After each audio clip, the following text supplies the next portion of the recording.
How would YouTube videos like AVGN and Game Chasers be affected if the retro video game bubble burst? Well, we're talking about a bubble. We've talked about it. I think it's getting closer from my experience. Me seeing multiple collectors, big collectors, sell off all at once their collection, or at least try to. One trying to keep it quiet so that prices don't crash before he sells it all. And Ian reporting on seeing all these high-ticket items not sell at conventions, or even stuff like Earthbound not selling at a reasonable price. Earthbound's gone down in price, etc. I think we're getting there. So how does that affect YouTube? I think, well, Angry Video Game Nerd is successful outside of the retro gaming community, collectors and players. It got big for a sort of shock nostalgic value in 2006 and blew up even more in 2007, 2008. James sort of caught lightning in a bottle in terms of having a pretty well thought out at the time and well produced show on a time on YouTube where a lot of that didn't exist. So it was sort of like a foray into early YouTube production back then on a cool topic. He hit like a 20s crowd who 15 years ago were playing these awful NES games and saying, wow, they were as bad as I thought. We just couldn't verbalize it in video form, or verbalize it and then, visualize it in video form. So James' success was before retro games got big. He helped them get bigger. And James, I think, an AVGN show will be fine either way because it's a comedic show first and foremost. And so you can have crappy games to talk about forever, regardless of a retro game bubble. And hell, he could talk about crappy modern video games and probably do even better if he did that, since the retro game niche actually could be holding back his views a little bit. But that's a whole other conversation to think about. Heaven forbid he starts doing bad PS4 games, but he could do it, and I think the videos would do just as well. I don't think you might lose some people who said, I want you to just do shitty Nintendo games, but I think you'd gain a new audience, potentially. So I don't think he'd be affected at all if a retro game bubble burst. If people weren't interested anymore. Now, the Game Chasers, my pals, Billy and Jay, now I have to be semi-careful because anytime they get discussed in the show, you have the acolytes of them come out and attack me thinking I'm attacking Billy and Jay. And then Billy and Jay have to come on and leave comments like, Pat's not attacking us. but okay, that disclaimer is gone now. So that's a more interesting question to me. Because that to me is more of an unknown.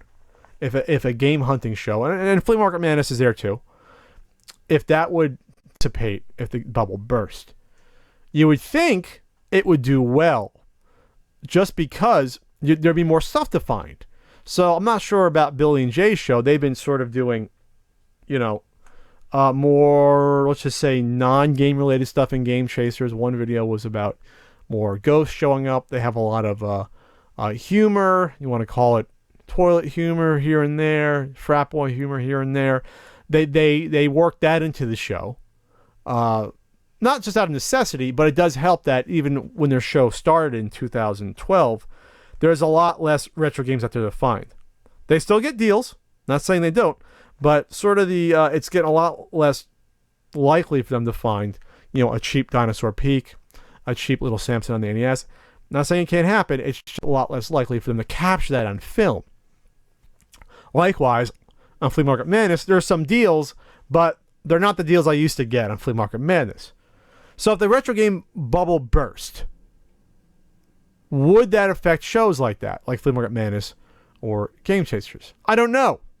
Because I think if that bubble burst, those games would go out to eBay. Those games would, these sellers, they're not going to go out to a flea market or garage sale and dump their games for $1 each. They're going to be a lot of people that are going to get out of game collecting are the ones that got into it the past 4 years. The ones that saw the popularity rise, weren't really into game collecting 10, 12, 15 years ago. We'll call them the third generation or even fourth generation of game collectors. And that's not to criticize you, but it's the truth. They're the more of the Johnny-come-latelys. So they're the ones going to get out first. Basically last in, first out when it comes to markets like this. So they're going to get out. They're going to want to get top dollar for their items because they more than likely pay top dollar for their item by buying at game conventions where you can get deals, but it's still high value, and eBay where you're paying top dollar. They're going to want to get that top dollar. Those games ain't showing up at a flea market. And if they do, you're not going to get a good deal on them. So it's not like people are going to start liquidating their collections and me finding them at a flea market. No. They're going to put them on eBay, hold that as long as they can to get the top dollar amount and stretch it out 6 months, a year. Hell, it could take them 3 years to sell off their entire collection if they're getting rid of the entire thing. Or they sell just the, I don't know, they might sell just their rare items and keep some of the commons. And so, that you won't see a $20 Contra still. Maybe it'll come down to like a 25, or 30 from a 40, wherever it's at now from its bloated price. Tough to tell. Very tough to tell. More than likely, though, I think it'll keep on keeping on at least for a few years, even if the bubble bursts tomorrow. Because, like I said, I'll reiterate again, those high dollar value items, people are not going to just throw them out on a flea market on a $5 table. People don't want to give away money.